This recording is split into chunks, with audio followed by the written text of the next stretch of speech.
अब हम बात कर रहे हैं आइडियल और नॉन आइडियल सॉल्यूशन की, यानी आदर्श और अनादर्श बिलियन की। तो सबसे पहले आइडियल बिलियन को हम डिस्कस करते हैं। तो जो आपका आइडियल सॉल्यूशन है, आइडियल सॉल्यूशन किसी भी कंडीशन में जो राउल्ट्स नियम का पालन करता है, ओबे राउल्ट्स लॉ, यानी राउल्ट्स नियम का पालन करता है, वो आदर्श बिलियन कहलाता है। तो इसके कुछ प्रतिबंध हैं, यानी जो राउल्ट्स लॉ है, राउल्ट्स लॉ ओबे जो करेगा, तो उसके केस में आपका अगर हमने चाई 1 इक्वल टू 1 और चाई 2 इक्वल टू 0 और चाई 1 इक्वल टू 0 और चाई 2 इक्वल टू 1 और वेपर प्रेशर के बीच हम जब ग्राफ आपका ड्रॉ करते हैं, प्लॉट करते हैं राउल्ट्स लॉ के अकॉर्डिंग, तो we have find this type of graph. ये हमें ग्राफ आपका मिलता है, यहाँ पर आपका P2 नॉट और ये आपका P1 नॉट, यानी vapour pressure at pure state. और जो P टोटल आता है हमारा, वो आपका P total is equal to P1 plus P2। ये आपका आदर्श सॉल्यूशन के लिए डिराइव होता है, यानी ये किसी भी टेम्परेचर, किसी भी प्रेशर पे और किसी भी कंपोजिशन पे राउल्ट्स नियम का पालन करेगा। तो इसके केस में हालांकि जो आदर्श बिलियन है, आदर्श एक कंडीशन है, और कोई भी बिलियन हर एक कंपोजिशन पे, हर एक रेशियो पे जो उसके सॉल्यूट और सॉल्वेंट के जो पार्टिकल्स हैं, उन पे आपका पूरी तरीके से राउल्ट्स लॉ का पालन नहीं करता है। तो इसलिए व्यवहार में आदर्श सॉल्यूशन कोई भी नहीं है। फिर भी हम कई सॉल्यूशंस को आपका आदर्श सॉल्यूशन मान लेते हैं। तो आदर्श सॉल्यूशन के लिए जो प्रतिबंध है, उसमें पहली चीज़ तो है कि डेल्टा एच की वैल्यू 0 होनी चाहिए, और दूसरी चीज़ है डेल्टा वी की वैल्यू 0 होनी चाहिए। यानी जो एंथैल्पी चेंज है ड्यूरिंग सॉल्यूशन प्रोसेस, जब आपका सॉल्वीकरण की घटना होती है, यानी आपका जो बिलियन बनता है, तो उस दौरान अगर एंथैल्पी चेंज आपका शून्य हो, ना तो वो हीट लेता हो और ना ही हीट रिमूव करता हो, तथा जो वॉल्यूम चेंज है, यानी सॉल्यूट और सॉल्वेंट का जो वॉल्यूम है ऐड करने के बाद उतना सॉल्यूशन का होना चाहिए। अगर सॉल्यूशन का कम होता है या ज़्यादा होता है, इक्वल आता है, तो वो आदर्श सॉल्यूशन आपका कहलाएगा, यानी आइडियल सॉल्यूशन कहलाएगा। तो इसके केस में जो इम्पोर्टेंट चीज़ है, यानी आपका solute solute particle, solute solute जो इंट्रैक्शन है, solute solute interaction must equal to solvent solvent interaction, solvent solvent interaction is must equal to solute solvent interaction, solvent interaction।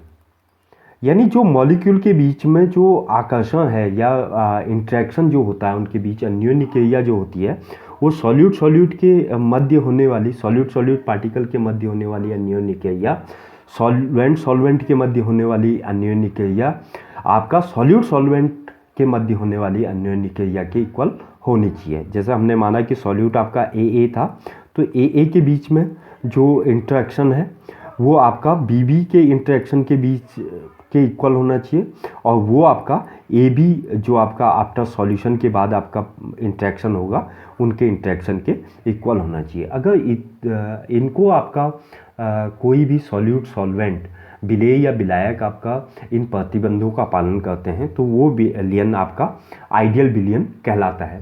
तो यहाँ पे कुछ एक एग्जांपल हम देख सकते हैं जहाँ पे इंटरेक्शन लगभग समान होता है। जैसे आपका एग्जांपल इसके आपके हो सकते हैं C6H6 बेंजीन एंड टॉल्यूइन।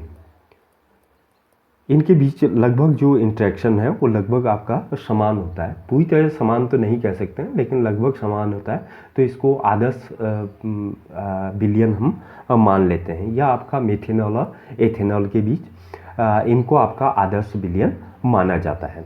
अब हम बात करते हैं अनादर्श बिलियन की, यानी नॉन आइडियल सॉल्यूशन की।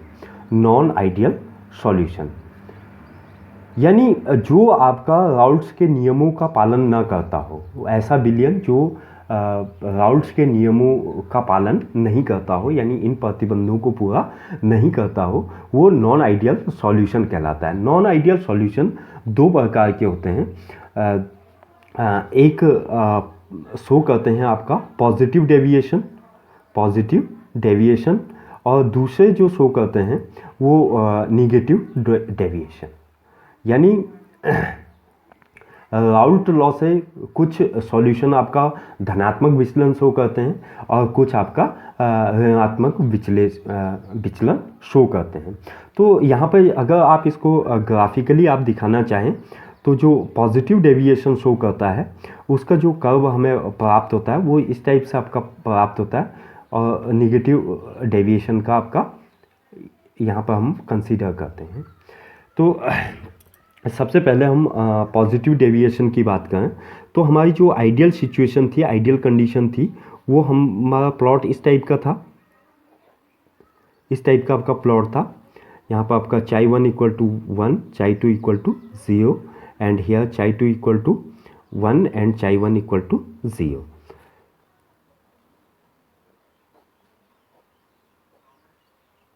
This is P1 not and this is P2 not. तो ये हमारा वो था। लेकिन जब हम एक्सपेरिमेंटली आपका देखते हैं जो पॉजिटिव डेविएशन जो विलियन शो करते हैं तो उनका जो हमें कर्व मिलता है वो आपका पॉजिटिव डेविएशन ये होता है, यानी धनात्मक आपका विचलन शो करते हैं। इस टाइप की आपका कर्व हमें प्राप्त होता है पॉजिटिव डेविएशन का। That P total is equal to P1 not P1 plus P2। इस तरीके से पॉजिटिव डेविएशन शो होता है।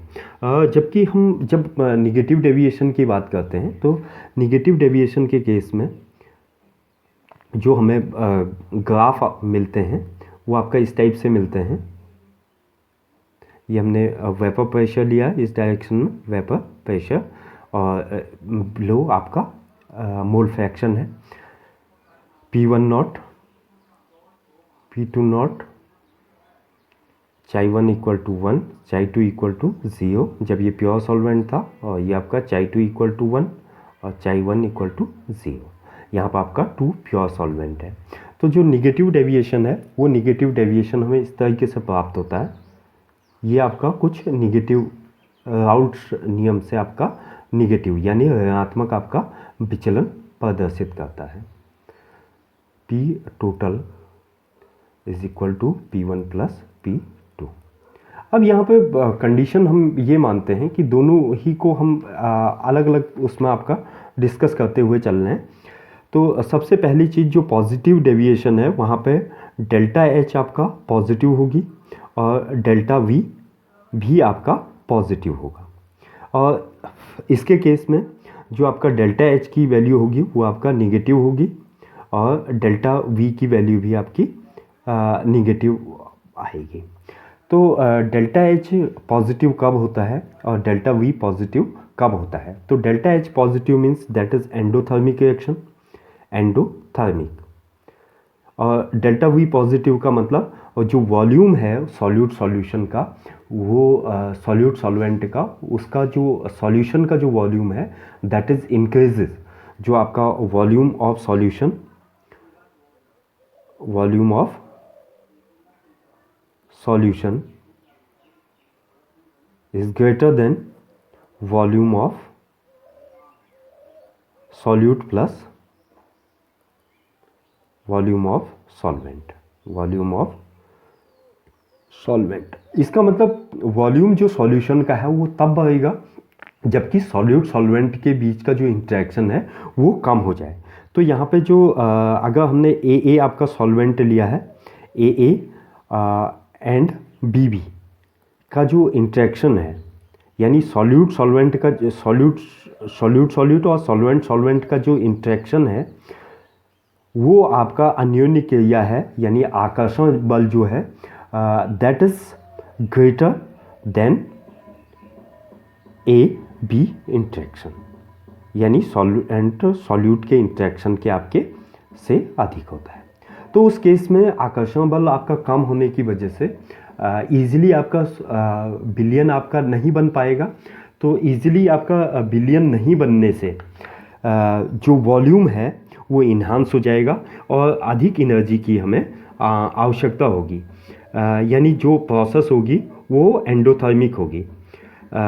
एंडोथर्मिक के कारण हम जब ऊष्मा की वैल्यू आपका बढ़ाएंगे तो उसके केस में हमें अधिक वो मिलेगा। तो this is a positive deviation. Positive deviation के बहुत सारे एग्जाम्पल हैं। जैसे आपका एग्जाम्पल के लिए हम ले सकते हैं आपका वाटर एथेनॉल, एथेनॉल सॉल्यूशन, यानी वाटर और एथेनॉल का सॉल्यूशन। इसी टाइप से कार्बन डाइसल्फाइड विथ एसीटोन, तो हम देखते हैं कि जो कार्बन डाइसल्फाइड है और एसीटोन है, इनमें डाइपोलर इंटरेक्शन आपका कार्बन डाइसल्फाइड और कार्बन डाइसल्फाइड मॉलिक्यूल्स के बीच अधिक होता है और एसीटोन के बीच में अधिक होता है। लेकिन जब कार्बन डाइसल्फाइड के बीच में एसीटोन के मॉलिक्यूल्स आ जाएंगे तो जो इंट्रामॉलिक्यूलर अट्रैक्शन फोर्स है वो आपका कम हो जाएगा। दूसरी चीज़ हमने बात की आपका निगेटिव डेविएशन की। तो निगेटिव डेविएशन आपके वो कंपोनेंट्स शो करते हैं जिनमें आपका डेल्टा एच वैल्यू निगेटिव होती है, यानी ये प्रोसेस आपकी एक्जोथर्मिक होगी सॉल्यूशन की, और जो वॉल्यूम है वो आपका सॉल्यूशन का volume of solution is lesser than volume of solute plus volume of solvent. इनके वॉल्यूम से आपका जो वॉल्यूम है उस सॉल्यूशन का वॉल्यूम आपका कम होगा। यानी जो इंट्रैक्शन है ए एंड बी मॉलिक्यूल्स का that is larger than A B molecules. तो यहाँ पे हम एग्जांपल आपका ले सकते हैं क्लोरोफॉर्म विथ एसीटोन।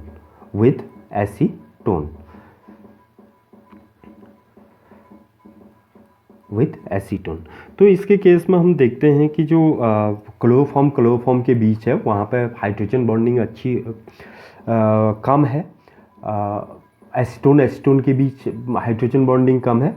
लेकिन जब ये दोनों आपस में मिलते हैं तो ये आपका हाइड्रोजन बॉन्डिंग आपका फॉर्मेशन कर लेते हैं, हाइड्रोजन बॉन्ड बना देते हैं, जिससे इनके मॉलिक्यूल्स का जो इंट्रैक्शन है वो बढ़ जाता है।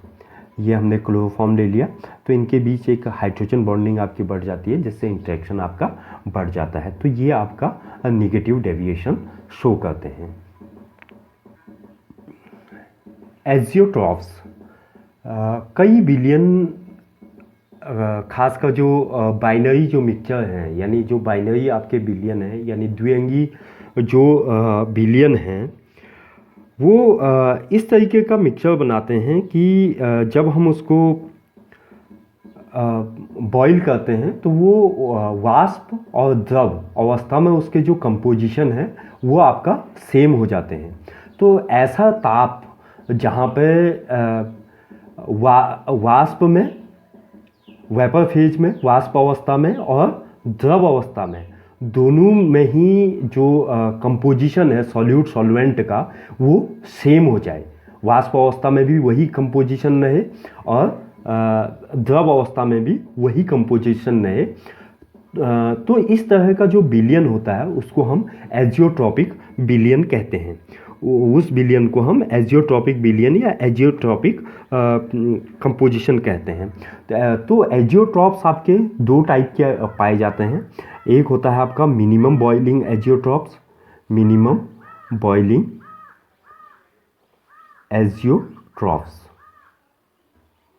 और जो दूसरा है वो आपका कहलाता है मैक्सिमम बॉइलिंग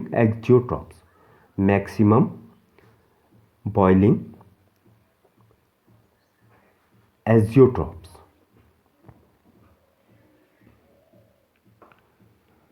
तो दो टाइप के आपके बॉइलिंग एजियोट्रॉप्स हैं। एक आपका मिनिमम है, एक मैक्सिमम है। तो सबसे पहले हम मिनिमम बॉइलिंग एजियोट्रॉप्स की बात करते हैं। तो मिनिमम बॉइलिंग एजियोट्रॉप्स वो होते हैं जो आपका पॉजिटिव लार्ज पॉजिटिव डेविएशन दिखाते हैं, large positive deviation from Raoult's law. Raoult's law यानी ऐसे बिलियन जो आपका लार्ज पॉजिटिव डेविएशन दिखाते हैं राउल्ट्स लॉ से, वो आपका मिनिमम बॉइलिंग एजियोट्रॉप्स शो करते हैं, यानी मिनिमम बॉइलिंग एजियोट्रॉप्स बनाते हैं। और जो लार्ज निगेटिव डेविएशन शो करते हैं वो मैक्सिमम बॉइलिंग एजियोट्रॉप्स बनाते हैं। तो खासकर जो एजियोट्रॉप्स फॉर्मेशन होते हैं, तो एजियोट्रॉप्स को सामान्य जो फ्रैक्शनल डिस्टिलेशन है उससे दोनों कंपोनेंट्स को अलग अलग करना मुश्किल हो जाता है, दोनों विलायकों को अलग अलग करना मुश्किल हो जाता है। तो खासकर जैसे हमने मिनिमम बॉइलिंग एजियोट्रॉप्स की बात की, तो यहाँ पर हम एग्जांपल लेते हैं 95% एथेनॉल इन वाटर। ये आपका लार्ज आपका पॉजिटिव डेविएशन आपका शो करता है जो मिक्सचर है एथेनॉल और वाटर का। 95% एथेनॉल एंड 5% वाटर पर जब हम बॉईल करते हैं, जिस मिक्सचर को बॉईल करते हैं, तो उस केस में जो वेपर में भी जो कंपोजिशन है वो 95% और 5% का ही कंपोजिशन आपका वेपर फेज में भी होता है। तो जिसके कारण इनको फ्रैक्शनल डिस्टिलेशन करना वहाँ से आसान नहीं है। और ये जो टेम्परेचर है, यानी उस टेम्परेचर पे ये दोनों ही जो कंपोनेंट्स हैं, यानी जो 95% एथेनॉल का वाटर में कंपोजिशन है, ये आपका 78.5 डिग्री सेल्सियस पे आपका बॉईल करने लगता है। यानी जो इसका मिनिमम बॉइलिंग टेम्परेचर है वो आपका 78.5 डिग्री सेल्सियस है। और ये दोनों से ही आपका 78.2 डिग्री सेल्सियस है। जबकि आपका वाटर का हमने देखा है H2O का जो बॉइलिंग टेम्परेचर होता है वो 100 डिग्री सेल्सियस होता है, और जो प्योर एथेनॉल है उसका बॉइलिंग टेम्परेचर हमारा 78.5 डिग्री सेल्सियस होता है। तो हम देख रहे हैं कि ये दोनों के जो बॉइलिंग टेम्परेचर है, इनका जो मिक्सचर है वो आपका कम टेम्परेचर पे ही आपका बॉईल कर जाता है। तो इसके बाद हम इसको सेपरेट नहीं कर पाते हैं फ्रैक्शनल डिस्टिलेशन से। यानी फ्रैक्शनल डिस्टिलेशन से हम 95% से ऊपर की अल्कोहल आपका प्राप्त नहीं कर पाते हैं। अब हम बात करते हैं मैक्सिमम बॉइलिंग एजियोट्रॉप्स की।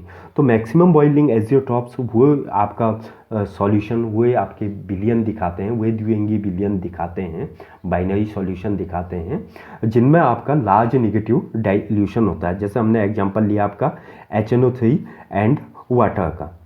तो HNO3 और वाटर की जब हम बात करते हैं, तो जब वाटर 32% और HNO3 आपका 68% होती है, तो उस केस में ये आपका बॉईल करने लगता है, ये बॉईल कर जाता है। और जो इसका बॉइलिंग टेम्परेचर होता है वो होता है आपका 393.5 केल्विन, यानी लगभग 120.5 degree Celsius boiling azeotropes boiling temperature. इस कंपोजिशन का जो बॉइलिंग टेम्परेचर है वो आपका 120.5 डिग्री सेल्सियस होता है, जो कि दोनों से ज़्यादा है। प्योर जब वाटर होगी तो वाटर का यानी 100% वाटर, यानी प्योर वाटर का जो बॉइलिंग टेम्परेचर है वो 100 डिग्री सेल्सियस है। और प्योर जो नाइट्रिक एसिड होती है, 100% नाइट्रिक एसिड होती है HNO3, उसका जो बॉइलिंग टेम्परेचर आता है that is equal to 83 degree Celsius. तो इन दोनों के ही बॉइलिंग टेम्परेचर से हाई बॉइलिंग टेम्परेचर पे जाके ये आपका जो मैक्सिमम बॉइलिंग एजियोट्रॉप्स है ये आपका बॉयल करने लगता है। यानी एजियोट्रॉप्स को सिंपल अगर हमें समझना है तो इस टाइप से एजियोट्रॉप्स को समझ सकते हैं कि the mixture of solution, the mixture of solute and solvent which exist vapor as well as liquid state, both state have same composition। यानी दोनों स्टेट में आपका वाष्प अवस्था में भी और द्रव अवस्था में भी, दोनों ही अवस्थाओं में अगर दोनों का जो कंपोजिशन है सॉल्यूट सॉल्वेंट का वो अगर सेम हो जाए तो उसको हम एजियोट्रॉप्स कहते हैं। और उसको हमने दो भागों में आपका डिवाइड किया, एक मैक्सिमम बॉइलिंग एजियोट्रॉप्स और minimum boiling azeotropes. Minimum boiling azeotropes वो हैं जो आपका राउल्ट्स लॉ से लार्ज पॉजिटिव डेविएशन दिखाते हैं, और मैक्सिमम बॉइलिंग एजियोट्रॉप्स वो हैं जो आपका निगेटिव डेविएशन राउल्ट्स लॉ से दिखाते हैं। तो इस तरीके से हम एजियोट्रॉप्स को डिफाइन करते हैं।